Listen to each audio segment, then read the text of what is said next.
Hey everyone, this is Phil and Lulu of the Capes and Lunatics podcast. You're listening to Into the Night, The Moon Knight podcast.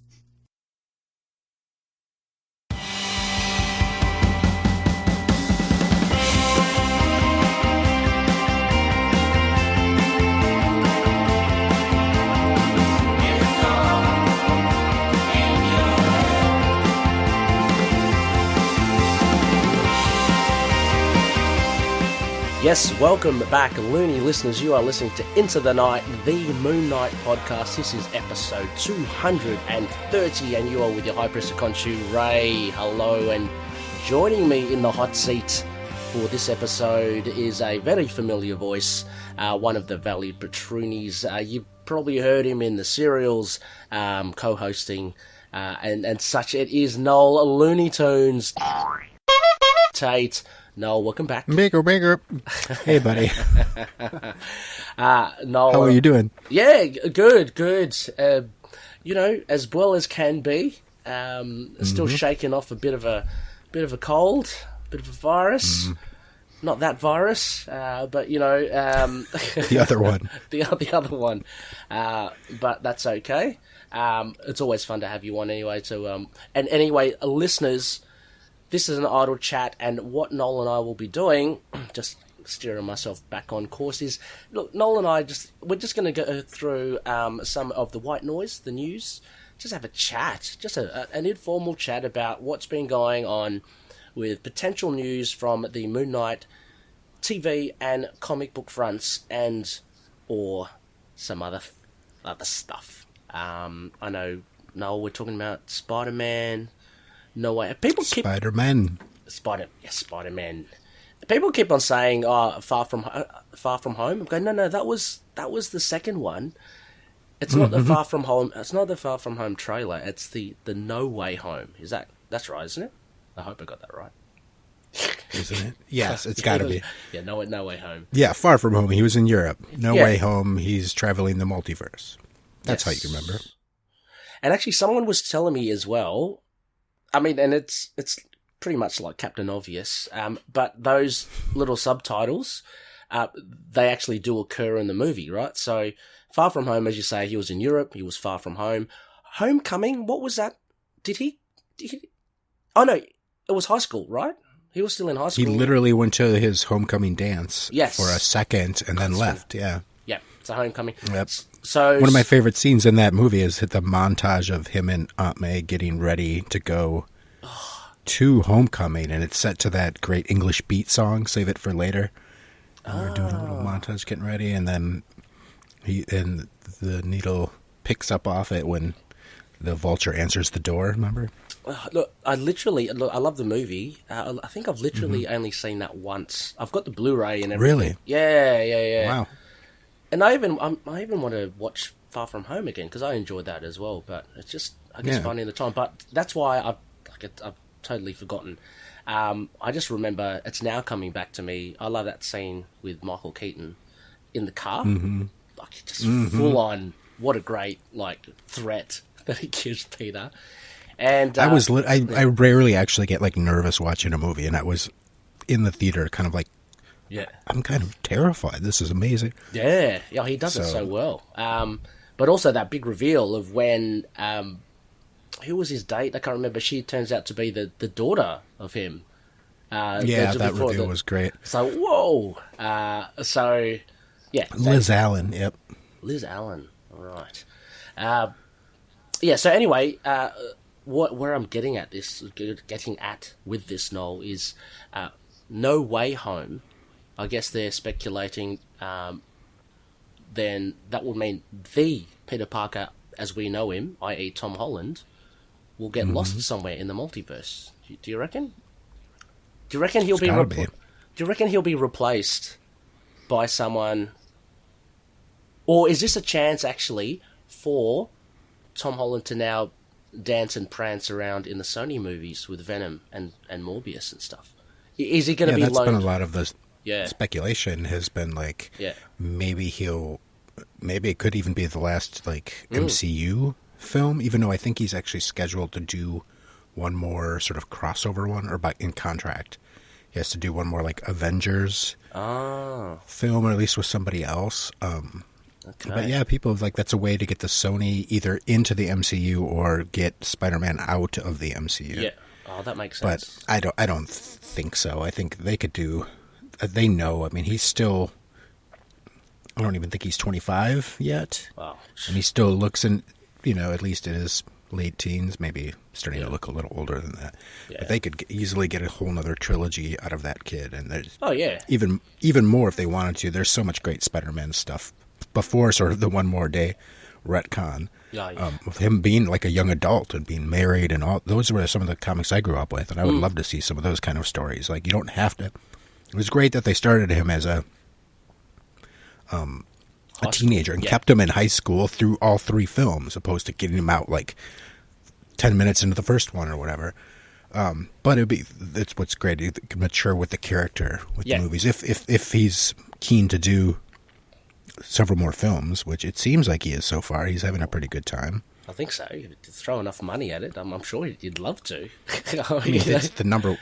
Spider-Man is like I just heard some numbers the other day. He's now if he hasn't been for a while, but currently the most bankable superhero. Nice. As far as merchandising, bigger than Batman, which Wow. Batman was for a while, but Spider-Man is now the number 1 Oh, wow. Okay, well, I always moneymaker. I always thought it was like a 2-horse race between. Well, to be fair, 3-horse. I mean, let's include Moon Knight in there. Of course, he's got to be. Of course, the most bankable for with all your merchandise. background, you can see at least $80 spent back on some figures. But other than that, Yeah, so let's not beat around the bush. Mooney's up there, but I always thought between those two. But yeah, interesting. And look, let's just. I mean, Loonies. I was going to go into. Well, actually, I should. Sorry, Noel. I should do this thing about the sponsors first. Before I want to actually hold that thought, Noel, because I want to talk about before we get into some other Moon Knight related ish news in our idle chat. I want to talk about the No Way Home trailer and what your thoughts are. Or as some people say, Far From Home trailer. So anyway, sponsors, a big thank you to our patronies, of course. These are all the loonies that are listed as co-producers and executive producers on each of the episodes. So a huge thank you to the likes of Daniel, Drew, Justin, Derek, Kyle, Wayne, Jordan, Josh, James, Anthony, and Michael. Thank you so much, everyone. You really do help out the show. And we do have Titanic sponsors in Tombz, Tombs. Sorry, let me just take that back. TOMBZ, or Z, depending where you come from, on SoundCloud, and LURKMUSICK on Bandcamp. So this is Drew Tombz, one of our gracious patronies, but he produces some dance music and creates some horror and sci-fi inspired soundscapes.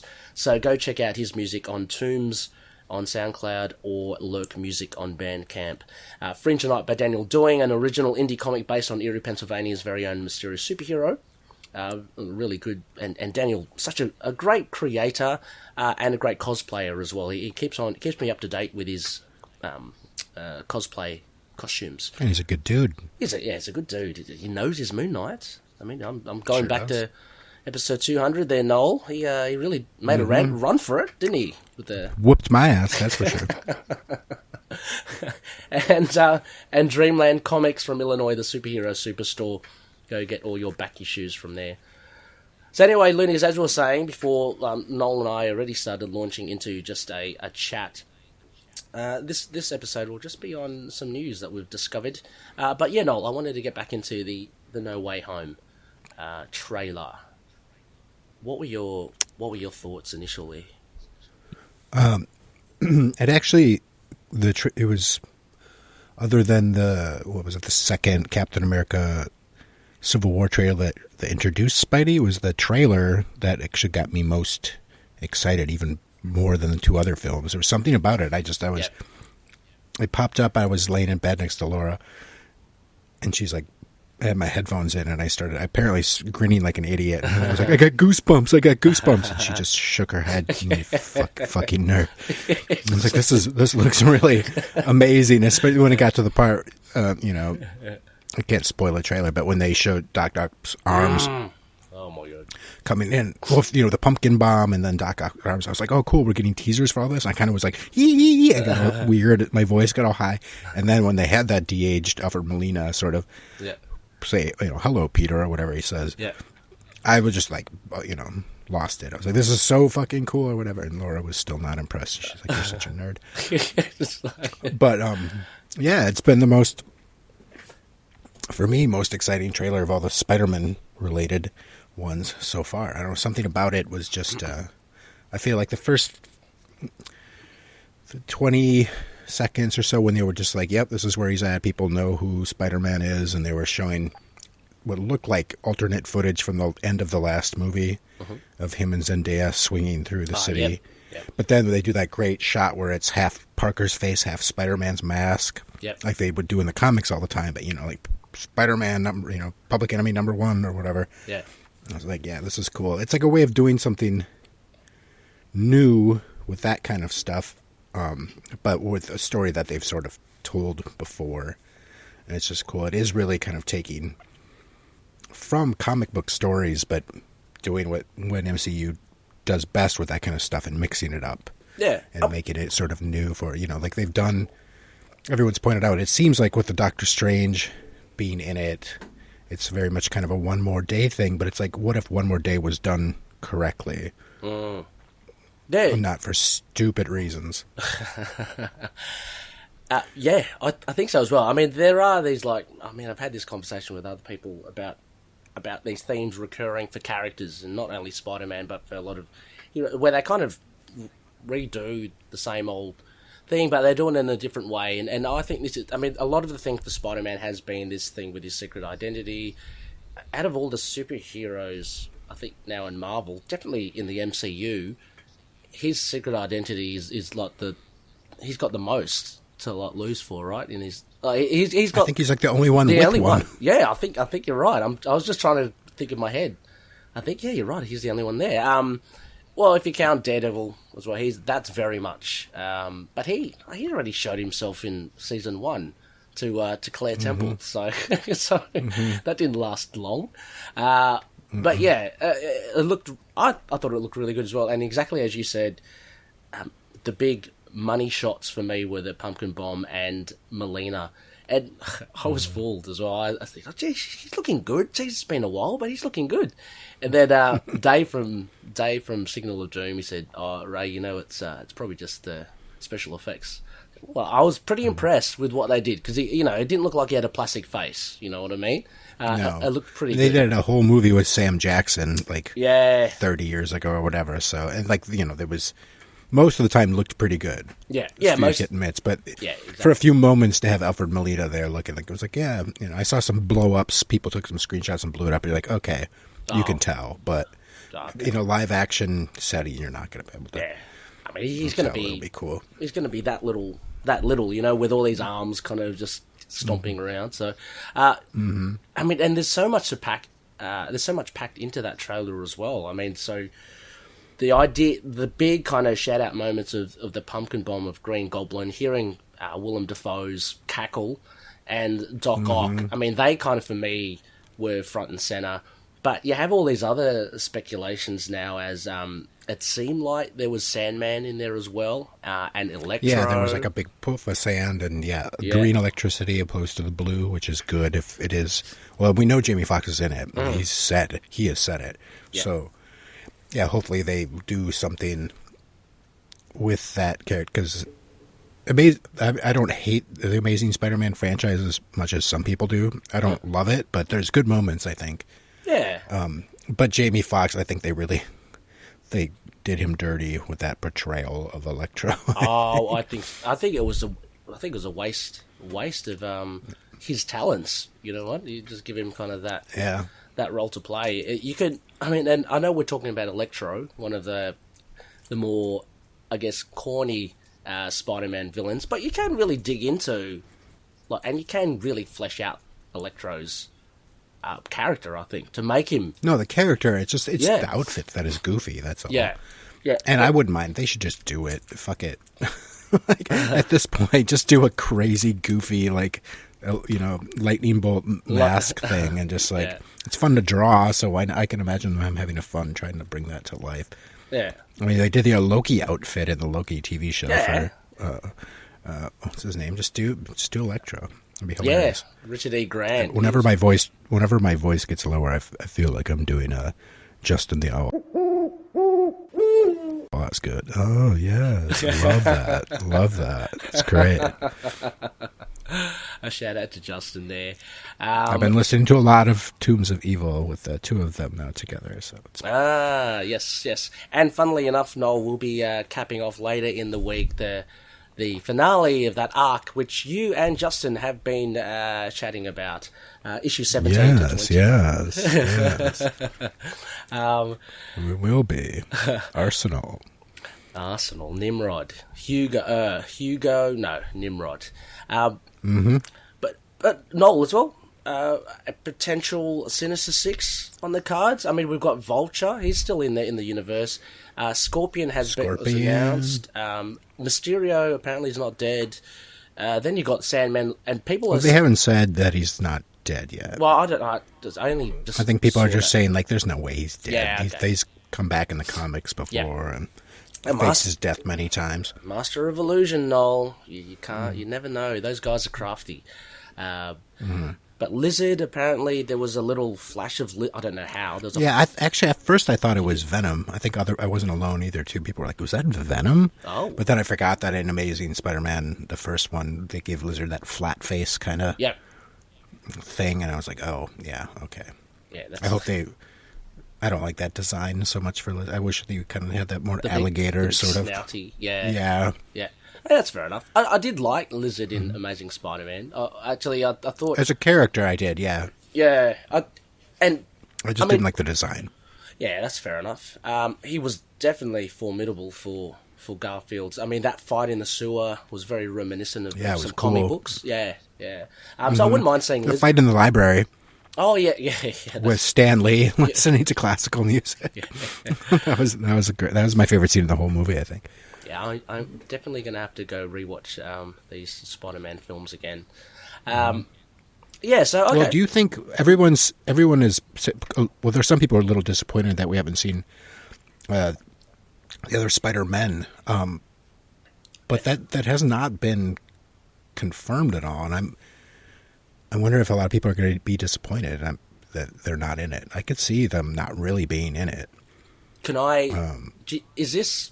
Noel, is this like spoiler territory? I mean, can we talk about stuff here, Noel? Or do you shall we take this off air or whatever? Or We're all nerds, we know. No, I'm just saying, like, there's a chance that they're not in it.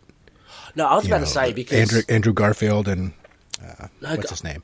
Tobey Maguire. They could not be in it, and it's just been people speculating for a long time. And it could just be that the MCU Peter is sort of going into their universes and being them, but maybe it's not really them. Maybe the biggest cameo is him looking in a mirror and he looks like Andrew Garfield or something, like Quantum Leap. Oh, that would be something. I mean, you still have to get the actors in there to be the reflection, right? But that could very much be a possibility. People would be pretty pissed off at it. But the spoilers, if you want to not get spoiled or whatever. But Noel, not that I have any authority on this, but Rick Ball. Okay, I'll lay the blame on Rick Ball. Rick the Rick Ball special. he showed me something as well. Look, it seems that potentially we will get Tobey Maguire and or Garfield, only with again those major spoilers of the industry, the toy figure action figures. Realm, and they've released for No Way Home something that looks very reminiscent of not his face, but reminiscent of the costume of Tobey Maguire's Spider-Man. So that take a grain of salt, whatever. But action figures. I mean, they could still just put Tom Holland in that outfit. Yeah, that's true. That's true. Very true indeed. So anyway, we'll have to wait and see. I'd love to see those three guys. Was Emma Stone? Was she?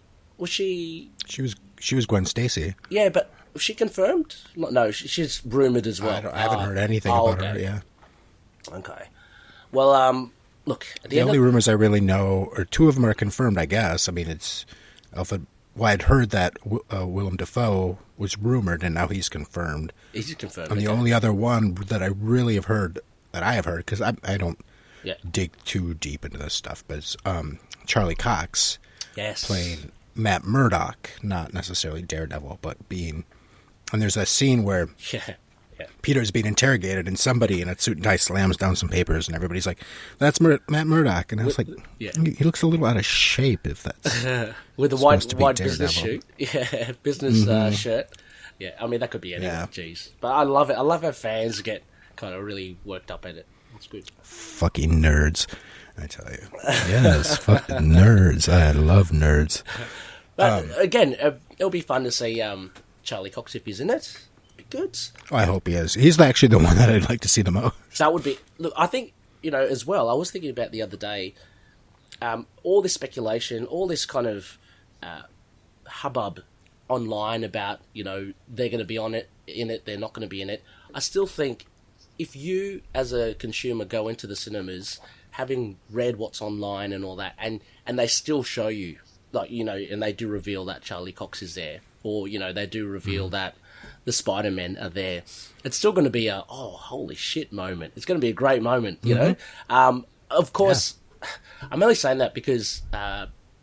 I've been thinking, I just wish that nothing was spoiled these days. I'd love to just walk in and everything would be such a big surprise. But I think I think you'd still be massively surprised to see Tobey Maguire, Garfield, Emma Stone, Charlie Cox. If they're all there, it's still going to be... I can just hear the gasp of the cinema audience crowd, when they're there. Yeah, it's still just as exciting. I mean, maybe not just as exciting, but it's still... I can't remember of an instance, but I remember... Oh, no, I mean, even like that, they put that first reveal of Spider-Man in the Civil War trailer of, him grabbing the... the shield and be like, "Hey guys," or whatever. And I think they changed the line from the actual movie, but the scene was pretty much the same. And I still was fucking excited as hell. Yes. When that happened, I was just like, I can't believe I'm seeing actually a good-looking Spider-Man on screen. That's really cool. Or that first time they go to, we knew Spider-Man was in it, but the first time he's like, "Oh, I think I got an idea." And then it just flashes Queens on the screen. And people in my theater cheered because everybody knew it. Yeah, but they didn't know how they were going to, do it. And just seeing, the back of Peter Parker walking down the hallway or whatever, people were already going nuts. So yeah, that is true, because I remember when they announced as well, Sony and Marvel have partnered and decided to loan Spider-Man out to the MCU. So we all knew that he was going to be, but it was still amazing when you did see him in the trailer. When you finally saw the movie as well, I have goosebumps even thinking about that scene again, and when you see the back of Peter's head as he kind of walks into his apartment. So, anyway, I guess. And when you hear that he has a Queen's accent, that was my favorite part. I was like, "Oh, he sounds like one of the Ramones. This is amazing." But we've got till December, right? It's coming out this year, so okay. Yeah. So we'll, I think the 17th or something. We've got a lot of... I mean, Shang-Chi comes out next week here. I know. This coming... I guess when this episode is out this Friday. So that will be the next...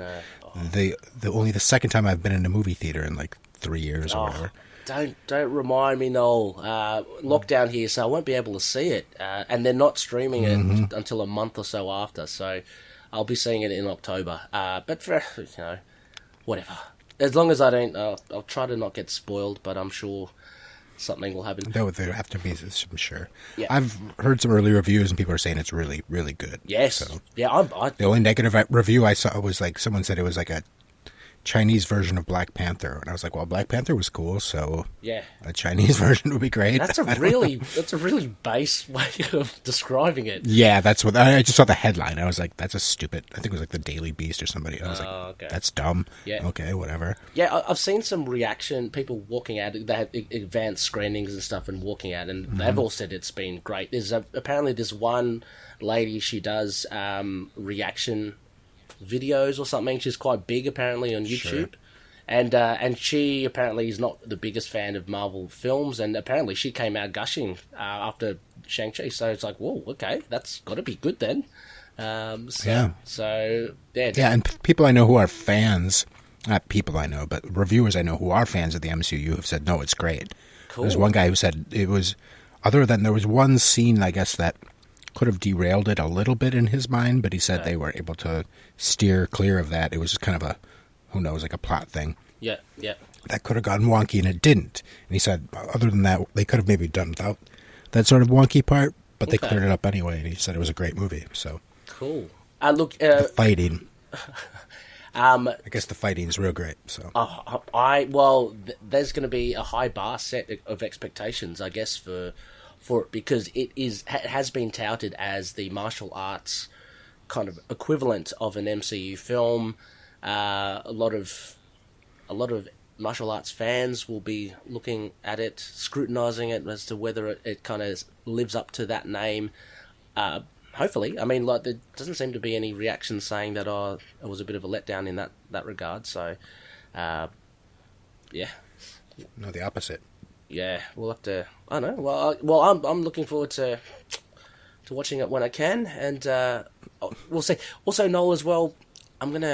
This might be a bit of a touchy subject. I don't know. I only came across it recently. Sticking with Shang-Chi, Awkwafina. Have you heard the latest? This is all just online babble. I haven't heard anything about her. Okay, there are some fans that are boycotting the film now because they feel that Awkwafina is appropriating. She's got this black scent, they call it. It's like where I'm assuming she speaks as if she's, like a black person, but she's not. Well, she's like a hip-hop artist. Yeah, they mentioned that in her music as well. But she does that, and that's kind of is the term racially appropriating or whatever. She's I guess so. So she's doing that. So a lot of people are going, and she's actually made a statement saying, "Look, I'm not going to be in a film where I have to put on an Asian accent because I'm not going to kowtow to it." Mm-hmm. But then people on Twitter have been coming back saying, "Oh, well, you don't want to."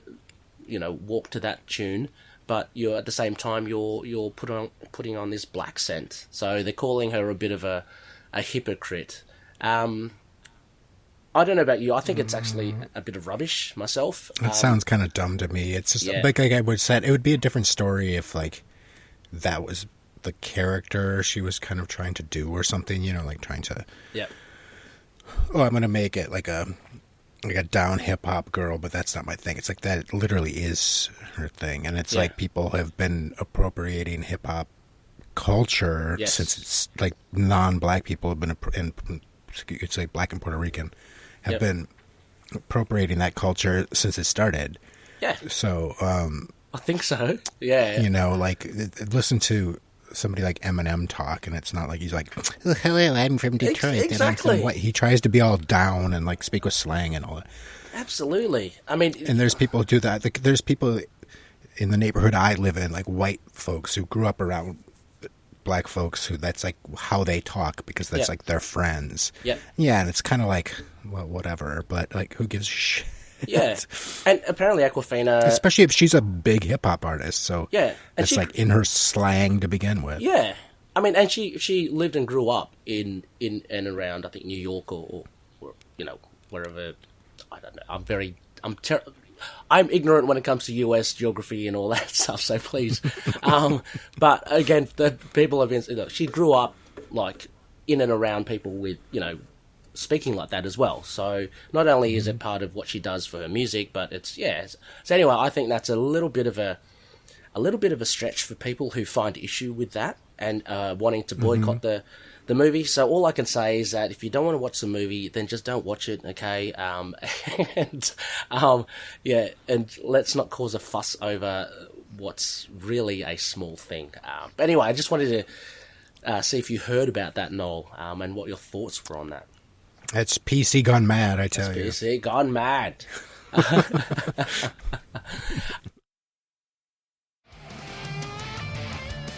Hey everyone, this is Brian, the host of Inner Demons, the Ghost Rider podcast. And since 2017, Inner Demons has been the best place on the web for news, reviews, and regular discussion with our listeners about Marvel's Spirit of Vengeance, Ghost Rider. You can find us on Stitcher, Google Podcasts, Apple Podcasts, and many other podcast catchers, as well as on Twitter at InnerDemonsGR. Remember, listening to your inner demons is not always a bad thing. Ride on.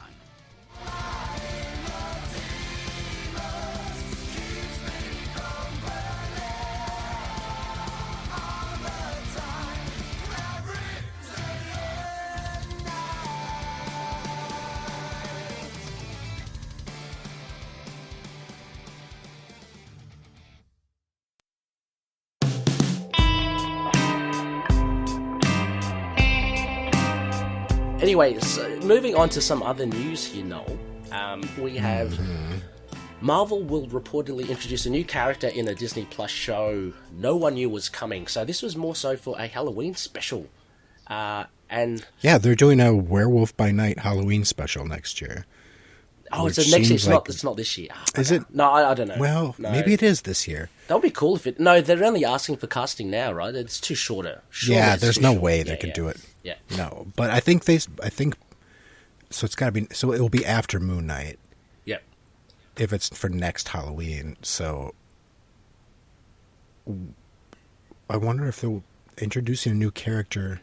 I wonder if they will be introducing that character. No, there's no way if they're casting now. They won't be in.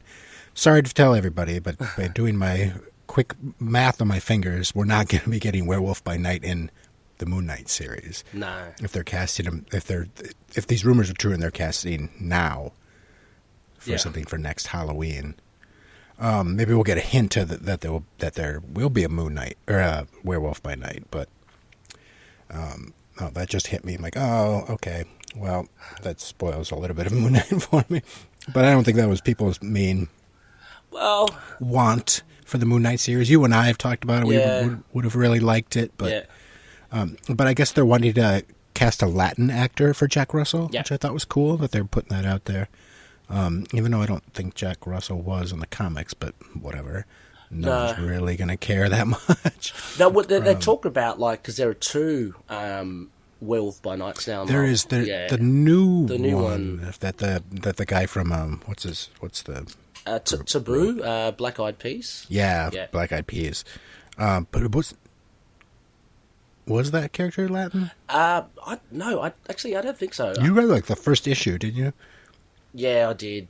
Unfortunately, say it is a little bit forgettable, so I can't remember. I think his surname's Gomez, but I always thought he was meant to be like Native American. But anyway, I don't know. I'm sorry, listeners. Well, that could be. I haven't. That could be sort of a. Yeah. There's Native American Mexico. There was no such thing as a border back then, so that could be a little bit of a crossover. But maybe it without. I mean, Gomez normally is a Latinx name, so. Yep. Yeah, it could be. I mean, if anything, as well, it dispels, because there was a little bit of me thinking, wouldn't it be cool if Ethan Hawke was Jack Russell? Yeah, but I guess I thought so too. Yeah, but I guess in light of the revelations by Ethan Hawke and some of his interviews about taking after David Koresh and all that, it kind of steered more and more away from. There's no way he was. Yeah, but so I guess, but this pretty much then just confirms that he's not going to be Werewolf by Night at all, because they're going to get someone else. But yeah, very interesting. Werewolf by Night, obviously, Loony's hand in hand with Moon Knight. I mean, that's where Moon Knight got his first gig. No Jack Russell, no Moon Knight. So yeah, exactly. So I'm sure whether or not you are a werewolf fan, you as a Moon Knight fan would probably be interested in checking it out. I'll be checking this out, Knol. I'm sure you will as well. Totally. I like these whole things that they've got. Isn't there like a Guardians of the Galaxy holiday special or Christmas special or something? I like how Disney Plus are doing these specials. Yeah, it's funny. Yeah, it's fun. It just keeps things ticking over. I mean, we'll always have. Mm-hmm. It seems now that we'll always have content from Disney Plus. We will. Yeah, it's new content. Well, and just because Moon Knight or Jack Russell's not going to be in the Moon Knight series does not mean that Moon Knight won't be in that series. No, so exactly. I mean, we could be setting up kind of doing a not doing his origin necessarily. Well, it could kind of be in order, depending on how you look at it. I mean, it depends on how far into sort of Moon Knight they go in season 1. I mean, he could only get as far as sort of becoming Moon Knight, and then one of his first missions is next Halloween, getting hired to chase down the werewolf by night. So that'd be good. I mean, it'd be good to get a little cameo from Mooney in that Halloween special coming up. What gets me also as well, but this could be just purely whoever wrote this article, introduces a new character in Disney Plus show no one knew was coming. I mean, that's a really big statement, right? I mean, because as a comic book fan, you're pretty much speculating anyone and everyone might be turning up in these shows. So when they said that, I was thinking, well, we all kind of expected Werewolf by Night to show up somewhere. Anyway, maybe it's just the way they wanted it. Well, and didn't Kevin Smith say he couldn't use Werewolf by Night in that Howard the Duck animated thing he was going to do because Disney was saving him for a live action thing? Yeah. So it's always been... Anyway, I think it's a bit more of just... what's the word? They're just kind of overriding that title, I think. Just it's... No one, Anyway, just forget it, loonies. It's just my head's gone in funny places. Sensational. That's a word. They've really sensationalized that title. It's when they say that, I'm thinking, okay, no one knew coming. It must be like a totally obscure character that we would not have expected to come on screen, like 3D Man or something. Most people who weren't like at least a little tuned into sort of the Moon Knight kind of thing happening. Yeah. So I think most, even a little more than casual MCU fan would be like, werewolf by what? Yeah. Like, I don't know. I know Spider-Man and Captain America, and I even know that Deadpool is talk of coming into this universe, but a werewolf by, huh? Yeah, sure, it's fair enough. Yeah, that's... Well, I'm thinking now as well, a great opportunity for an entrance with this Halloween special. Get in Elsa Bloodstone, Monster Hunter. Yeah. How cool would that be? That would be super cool. No one would expect Ever team up with Mooney. Yeah. I said, no one would expect that coming. Actually... I could do that Monsters Unleashed limited series that they did a few years ago. That would be hilarious. That'd be great. I love a Monster Mash. Yeah. Yes, Monster Mash. Great. Now, I'm going to save this big one to last, only because, it's the most on Mooney that we have. So I'm going to jump to, there was a tweet, Knol, from Jed McKay, that's come out this week, and he, let me read, he said it in quote, "Even a man has two fists, marks Spectre.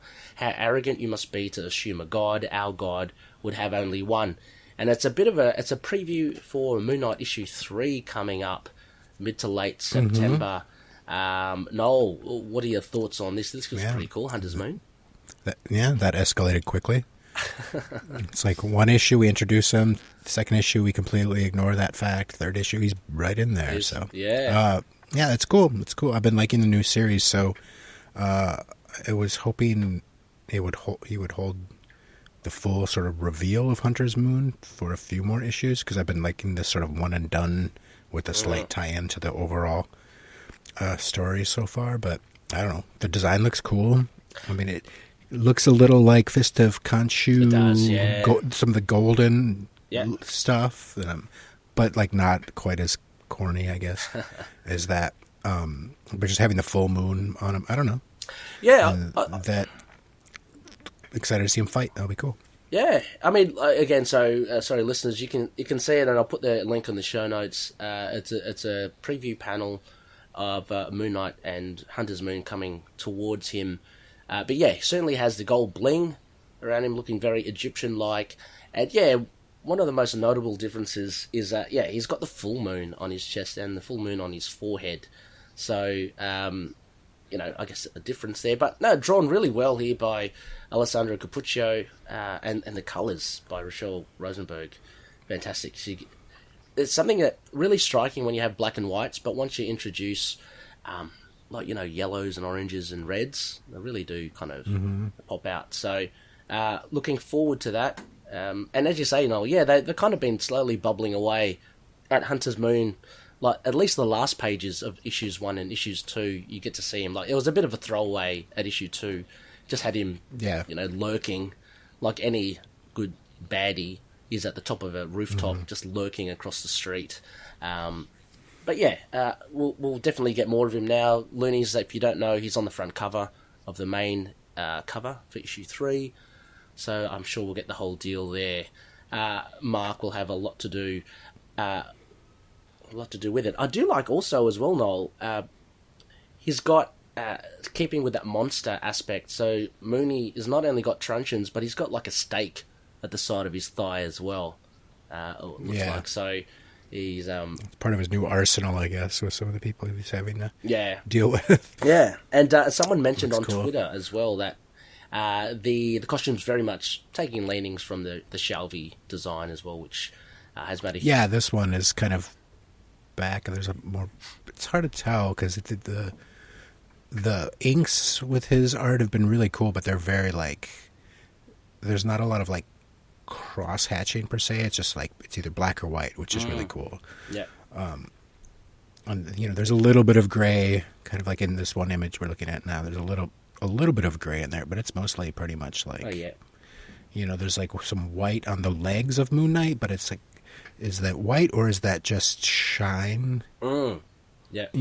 It's kind of hard to, but it looks cool. But yeah, it looks like the Shelby designed fight suit or whatever it's called, like the bib suit, as my friend calls it. Which incidentally as well, Noel, I've just started reading Time Before Time by Shelby, and oh my gosh, I can't remember the names of the other creators from Image Comics. Really cool. I've just read issue 1 so far. I think they're up to issue 4.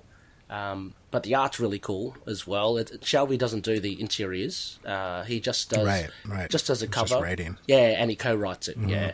But the art's really, really cool as well. If anything, it reminds me a little bit maybe of Mike Mignola art inside. So, I mean, that's cool. I don't want to get your hopes up high. I mean, like it's.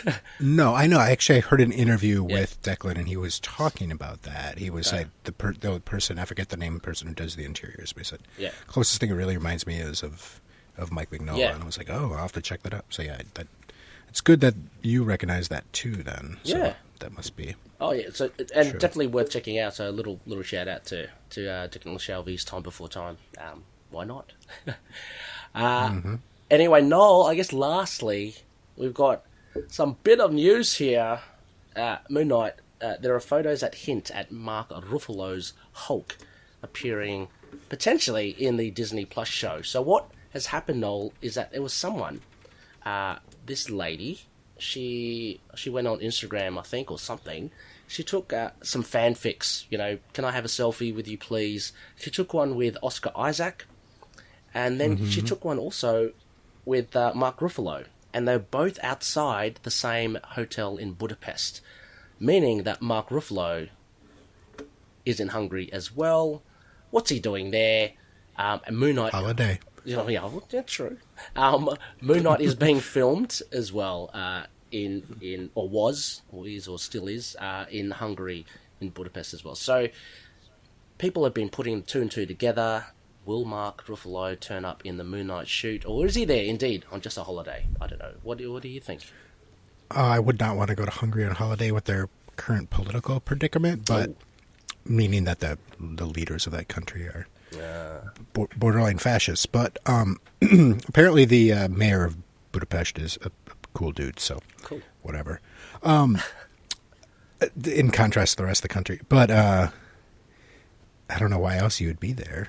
I guess it's a beautiful town, but why would Mark Ruffalo be there? I mean, obviously he could just literally be on vacation. Who knows? Or shooting something else. They've been shooting a lot of movies there, not just Marvel movies. So, and there can only be so many hotels, and maybe he knows some of the, hey, some Marvel people are staying here. I should go say hi or something like that, or whatever. Or we're getting a scene from the end of like Iron Man 3 and his banners like, Mark, I'm not that kind of doctor, you know. Yeah, which someone put in the Facebook page. Or it could be... Oh, did they? Yeah. That's funny. Or it could be, as well, I mean, taking a leaf from where you're going, Noel, maybe they're shooting bits of She-Hulk. I don't know, in Budapest, maybe. And maybe this fan... that's very possible. Yeah, maybe this fan blinked and she missed Tatiana Maslany. Maybe she walked out unnoticed. So there's a potential there. Or, I mean, indeed, there could be a connection to Moon Knight. It's a very... It's a strange one, but, I mean, I guess anything's on the plate. I would put money against it, personally, but... I guess anything's possible. It is Marvel, but I just don't really see how it would work. I'm not sure. Is it... And, do you think it would be... would Budapest and Hungary be a hotspot for shooting? Because I know... Would it be because it might be more affordable? You know how they... Yeah, I think they get tax breaks or something. Yeah. Because I don't know why they're even shooting Moon Knight there. I mean, are they going to say that it's Budapest, or are they going to say it's another place? Or is it going to be a stand-in? I know they did shoot some stuff in Egypt, did they not? Oh, did they? Or are they going to? I don't know. Maybe it's going to be some places are going to be a stand-in for Egypt or something somehow. Or there's sound studios there that are very cheap compared to Atlanta or wherever else Marvel does a lot of shooting. So I don't know. It's weird.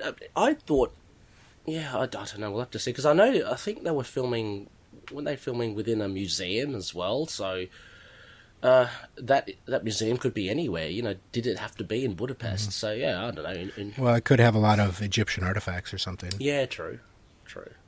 I don't know. The supposed leak of his suit looks like they're leaning into. Oh yeah.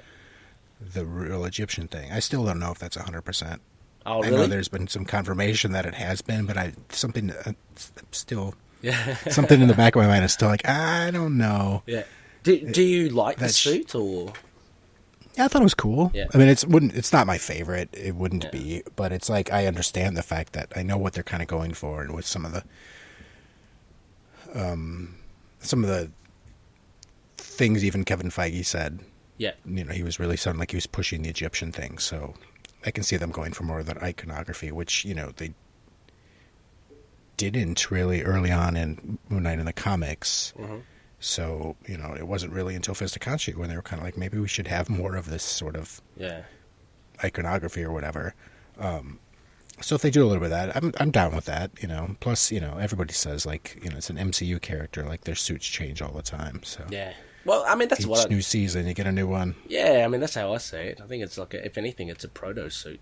If it is authentic, or maybe something that Mark sees that says, okay, I'm going to fashion a costume after it. Because again, I said this with Rebecca when we were talking about it, and I just can't see Mark suiting up to fight crime with that suit on. You know, like what I mean? A mummy. Yeah. Let me just get my first aid kit out. I'm just going to start wrapping myself. That other like little video that someone had taken of looked like Moon Knight like tackling somebody or jumping up. Oh yes, yep. Over him, where it looks like, you know, obviously they're going to CG the cape or whatever. That from that distance, and maybe it didn't look like the other suit. It looked like more of a stark white original Moon Knight suit. But they could just be doing something like that to. It still could be this other suit, but they're just using like a filming suit because it pops better on camera or whatever. But the close-ups are shot with the other one or whatever. I don't know. Who knows? But when I saw that, it gave me a little bit of hope. Like, maybe it is going to be more the classic sort of Don Perlin or Sienkiewicz kind of suit. Oh, yeah, exactly. We'll have to wait and see. But I think, for all intents, as we've discussed, Noel, it's hard to find Bruce Banner finding a place in this. Just trying to think where. Especially, isn't he still Professor Hulk? That's what I was about to say. I'd say, where did we leave him? He's Professor Hulk. He was nursing his arm in a sling after wielding the gauntlets.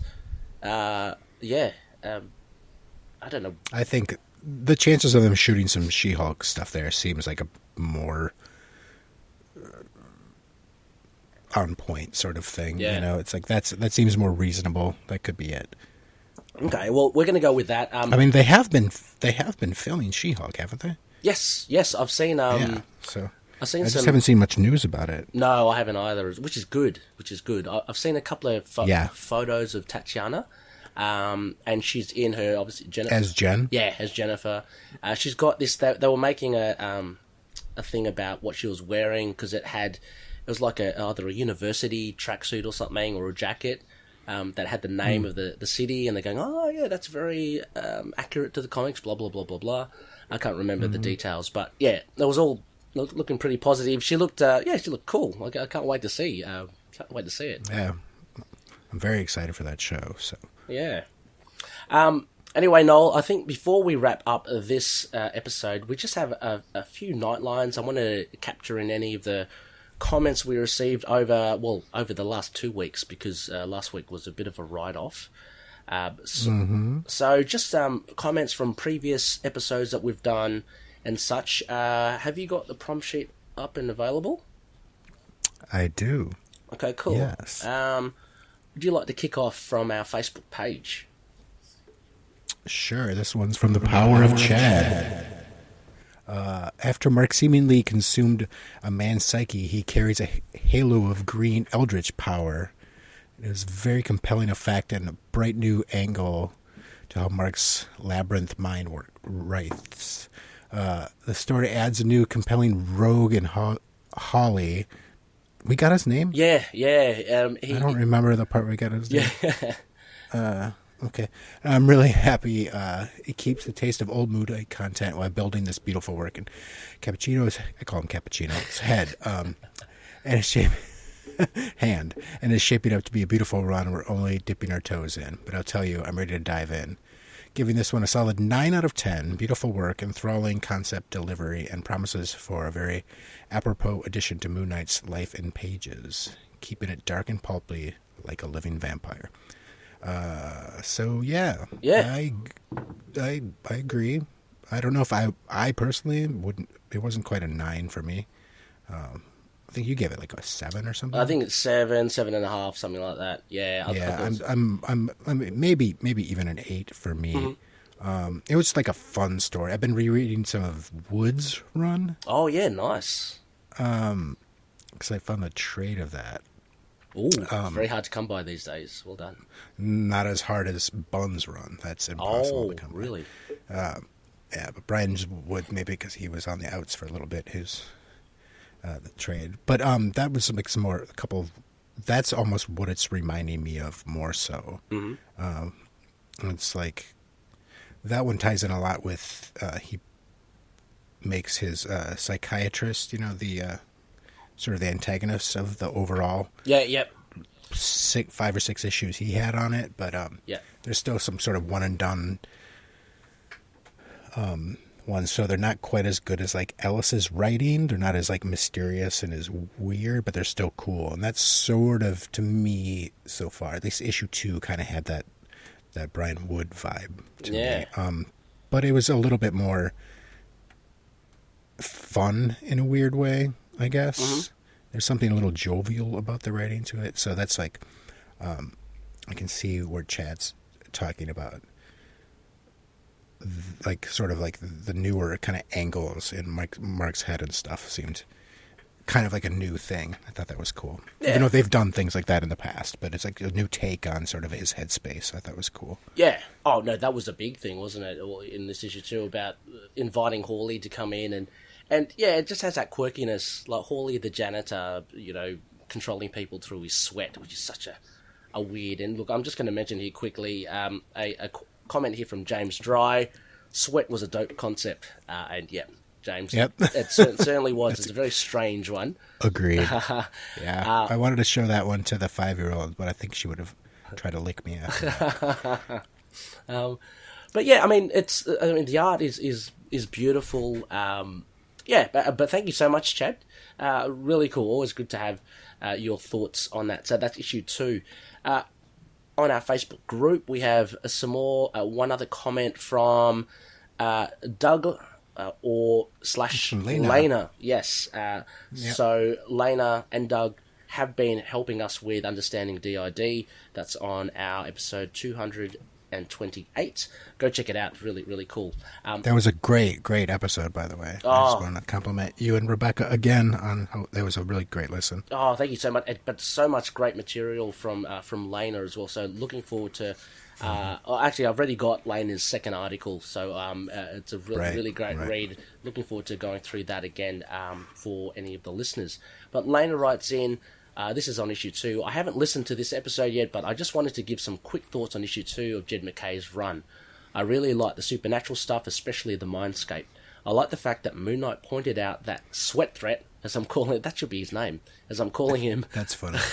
Well, wouldn't be bothered by Moon Knight's DID because he was already used to sharing minds with others. So the scary part was the connection to Khonshu, not the DID, which I appreciated. Also, the conversation that he had with Reese at the end of the issue really reminded me of how I feel about my or our DID. It's a very difficult thing to live with, and I wouldn't wish it on my worst enemy, but since I have to live with it, we try to make the best of it. We try to find the positive side of it as much as we can. And yeah, Mr. Knight also lost me at Destroy Our Enemies. So thank you so much, Lena. Yeah, I'm glad that you enjoyed issue 2. Always looking forward to your thoughts on the subsequent issues of the latest run.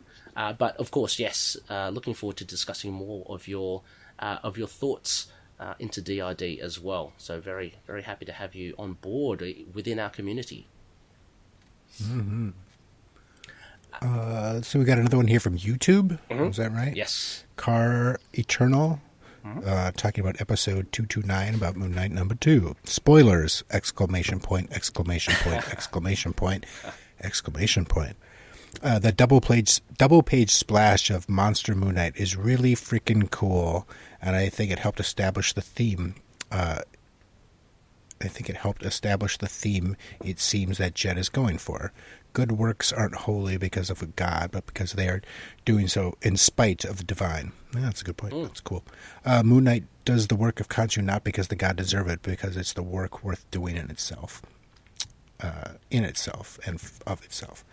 Yes. Agreed. Yeah, I kind of forgot about that little conversation there. It's good point. Yes. No, and I want to point out as well, Car Eternal, I don't know why I hadn't put it together. I do believe this is one of our patronies, Kyle Carr. So a big shout out to Kyle. Right. Yeah. Kyle. Yeah. Unless, of course, there's another car with a double R, someone out there. There's lots. I'm sure there are. Could be. There's more than one in the world, right? Could be Bob Carr, our former premier of the state. I don't know. In which case, hello, Bob. But no, it isn't. Good day, Bob. Thank you so much. But yeah, no, really, really great stuff on issue 2 there. And finally, I've just got a couple of comments here from CMK7. Beep, boop, boop, boop. This is Chris. If you haven't seen Chris's fantastic work with video and graphics, go check out itkmoonnight.com. It's our new website. I've put it in there on the homepage, so when you click onto it, you can see it. So a huge thank you to Chris for all his help there and just volunteering that up for our use. And Chris says, this is on our episode about understanding DID. First off, absolutely, about the leaked costume pic, I love the look of it. Employing that mummy look is genius since Mark dies and is resurrected. I love how it is an amalgam of some of his most popular looks, the body armor of Shelby, the ragged look of Finch, etc. I love how the crescent on the chest looks like an ancient relic held in place by the wrappings, maybe a mystical relic. And I love how the look is intimidating and scary, calling back to Moon Knight's horror roots. Yeah, I guess you can say I like it, checks all the boxes for me. Yes, I think as we discussed, Knol, this costume, yeah, I mean, it looks exciting. Yeah, I mean, whether or not it is the final costume or not, I don't know. We'll have to wait and see. Whether or not that's authentic, we'll have to wait and see. But Chris goes on to say, amazing episode, guys. A huge thanks to Lena for providing these edifying and fascinating insights. I'm eager to hear and learn more. So surprised that out of all the runs, Mensch's did the DID condition the most justice. I did not see that coming. I too hope that anyone suffering from any of the mentioned conditions were not offended, but I got to say I felt a little offended as Rebecca dropped that bee bomb so many times. she had me clutching my pearls. Yeah, that was the one part I really didn't like about that episode. Only because it gave you more editing work. And when she was doing it, I mean, Look, bless her. She's great. And I was thinking in the back of my mind, are you doing this on purpose, Rebecca? Are you doing this on purpose? You know how much I have to edit this, Rebecca. Exactly. I think it was I'll have to tell her next time. I think it's like 7 or 9. She dropped it 9 times, I think. So that's a record in one episode. But thank you so much, Chris. Really cool. Always appreciate your feedback there. Noel, that about wraps us up for this episode. Yes. Yes. May I ask if you are available later in the week on the Friday or the Saturday in order to go through a comic book with me? No, but I can do that in about 5 minutes. And then we can play it later in the week. Excellent, no. Great. Excellent. Well, before we go, Loony listeners, Noel is the only one that gives a game away. I just want a couple of spectacles. I'm a trickster. A couple of spectacles, though. I just want to shout out Happiness in Darkness, the superhero movie podcast. I managed to jump on there earlier in the week.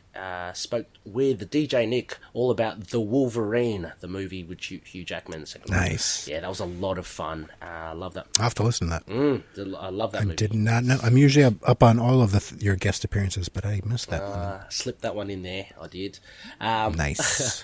And I've got another one. Hopefully, look, my coughing and sickness has impeded me, but I'll be jumping on the Krypton report as well. And my fellow co-host from Last Sons of Krypton will be joining Tyler and James on their show to talk about All-Star Superman, the animated movie, or it's kind of a movie. It's an hour 16. I guess you can call it a movie. Yeah, sure. That sounds like a movie. Feature, an animated feature. So that was fun. Have you seen that? No. No. No. Okay. And I never will. Okay, fair enough. Look, it's good. Look, you've read All Star, right? And you've. I'm assuming I've read the first trade of it. Okay. And then I kind of read ahead and cheated. Oh, okay. Yeah, it's Morrison's work for me is.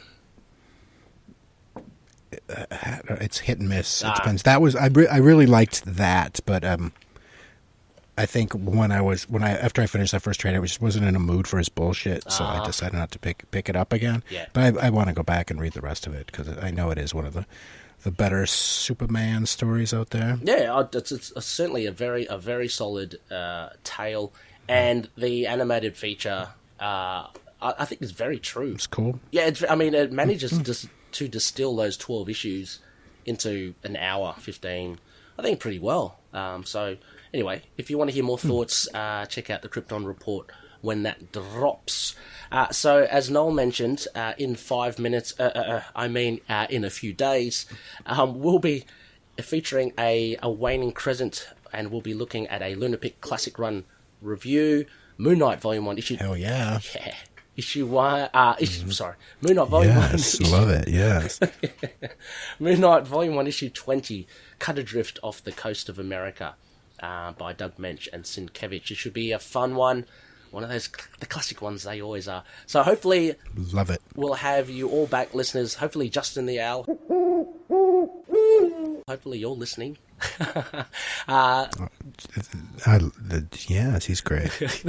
Seriously, it sounds like I'm teasing, but like he is my favorite person to listen to on podcasts right now. Like, absolutely. When Russell was like, he's going to be permanent on our show, I was like, thank fucking God. This will be great. I love it. I've been listening to every episode since. So, Justin the Owl. Osgood, you're the best, man. Yeah, he is. Justin's a lot of fun. But yeah, a big shout out because, as I mentioned, Knol and Justin have both been reviewing this arc in particular in tandem, all to do with Arsenal and Nimrod Strange. Having said that, Knol, we're going to jump off now this episode, but we've got something a little special. I thought, hey, why not having Knol on the show? And for maybe potentially newer listeners, we might throw to a song from Delita. So I should have introduced you proper, Knol, at the beginning. So again, if you don't know, Knol is a frontman of the band Delita, where we get all our awesome music from that we get to use on the show. And Knol 2019, was it? My God, just before the year, when you released... I don't remember. Yeah. You released an EP called The Other Void. Mm-hmm. Yeah, all based on the Declan Shalvey run on Moon Knight. All 6 issues happen to be the same song titles for that EP. Yeah. And like the lyrics are loosely based on the story of each one of those comics too. So yeah, we did a Moon Knight EP. Yeah, very awesome, very awesome. That's funny. We actually, Knol and I did actually a bonus episode a while ago going through that EP as well. So if you want to get more insight into the workings and how these songs came about, definitely go check it out. I might try and add it in the show notes as well. But if you want to check out Deleta's music in general, please go check out deleta.bandcamp.com. That's where you can listen and purchase any of the albums, which you've run up quite a catalogue, Knol. I'd have to say. Yeah, I guess we kind of have a lot of music up there. It's if you like sort of a, I don't know, yelly, sort of punky kind of stuff, worth checking out. Yeah, we've been putting out records since 2014, 12, somewhere in there. Nice. I can't remember what year. Yeah. Coming up on 10 years as a band pretty soon. But yeah, the record before we did The Other Void, we did one called Levitate the Pentagon that had a lot of things kind of based on like Watchmen kind of ideas and some of Alan Moore's sort of bigger ideas that he put into the comic book, not specifically like issue by issue like we did with the Moon Knight EP or whatever. But it's kind of a comic booky themed record, and all of us are big geeks, so there's always like geek culture references in all of Deleta's music if you kind of keep a keen ear to that kind of thing. Yeah. And what we're going to lead out with here, Knol, is a track from The Other Void, Scarlet. So those of you Loony listeners that are well equipped with the knowledge of the Ellis run, you'd know that is issue 5. So track 5 from my favorite. Yeah, my favorite as well. All I've got to mention is that fight. If you remember, Loony listeners of Moon Knight Mr. Knight going up the stairs, up the tenement. That's all you need to know. Anyway, we're going to lead out with this. Thank you, a big thank you again, Knol. You're relearning this as well, huh? Is this something that you? Yeah, we haven't been in the same room together as a band for a while, so we're going to start rehearsing again sometime soon. Ooh, nice one. And I had to go and listen to all this stuff and with a guitar and try to remember how to play songs. Not just the songs from this record, all of our just kind of randomly picking stuff and be like, how does this go? Muscle memory is crazy because sometimes it actually works and you kind of don't think about it and you just start playing. Yeah, it's just it's crazy. But sometimes it's really kind of like I've had to like text the other guy, be like, "What key was this?" I don't remember, and they're like, "I don't know." So you're no help, Jordan. Anyway, Loony listeners, thank you so much for listening. We'll catch you a bit later on in the week, but here it is, Scarlet by Deleta from the EP The Other Void. Splintered soul, worn nose gone. I'm not interested in the politics of the many kinds of broken faces. Some more frighteningly awful than others.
Please consider checking out our Into the Night Patreon page on patreon.com/ITK Moon Knight.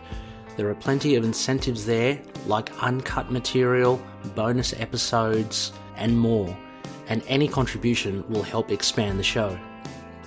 We're sponsored by Fringe Night by Daniel Doing, and you can support his Patreon page at patreon.com/FringeNight27. Also, Tombz by Drew Tombz can be supported via his SoundCloud website on soundcloud.com/Tombz with a Z. Drew Tombz also produces horror and sci-fi based music on LURKMUSIC. That's LURKMUSIC with a CK. And you can support his music on Bandcamp at lurkmusic.bandcamp.com.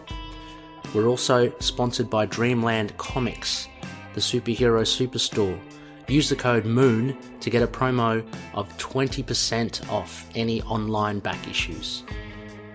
Finally, we're part of The Collective, which is an informal network of like-minded podcasters. It's a repository of ideas, and we also like crossing over and supporting each other. Please check out all of these shows in our show notes under The Collective. Moon Knight and affiliated characters, stories and events are properties of Marvel Characters Incorporated. Material used and discussed within the podcast are intended for critique and review purposes only under the fair dealing concept of the current Copyright Act. The views, information, or opinions expressed during the podcast are solely those of the individuals involved and do not necessarily represent those of the copyright owners.